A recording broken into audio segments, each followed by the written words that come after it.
ایمانداری اور ذمہ داری۔ ایک گھنے جنگل میں بھولو نام کا ایک پیارا سا ہاتھی رہتا تھا۔ بھولو دل کا بہت اچھا تھا، مگر اسے ایک عادت لگ گئی تھی۔ وہ اپنے دوستوں سے اکثر چیزیں الفادیار لیتا رہتا تھا۔ کبھی وہ چاقو طوطے سے رنگ برنگی پنسل لیتا، کبھی مینا چڑیا سے رسی، اور کبھی لالو بندر سے رنگین گیند۔ لیکن مسئلہ یہ تھا کہ بھولو اکثر چیزیں واپس کرنا بھول جاتا تھا۔ شروع میں دوستوں نے کچھ نہیں کہا، مگر وقت گزرنے کے ساتھ ساتھ سب کو فکر ہونے لگی۔ ایک دن سب دوستوں نے مل کر فیصلہ کیا کہ بھولو سے نرمی سے بات کریں گے۔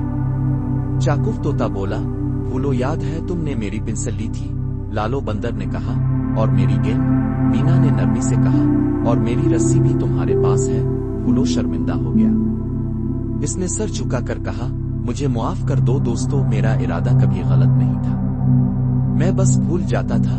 اس دن بھولو جنگل کے کونے کونے میں گیا، سب کی چیزیں ڈھونڈی، صاف کی اور سلیقے سے ہر دوست کو واپس کی۔ پھر اس نے ایک بورڈ بنایا جس پر لکھا تھا، الفادیار لو تو یاد سے واپس بھی کرو۔ اب بھولو ہر چیز نوٹ کرتا اور وقت پر واپس کرتا۔ جنگل کے سب بچے اسے ایماندار ہاتھی کہنے لگے۔ سبق: مورل: ایمانداری اور ذمہ داری صرف بڑوں کے نہیں، بچوں کے بھی کام کی چیز ہے۔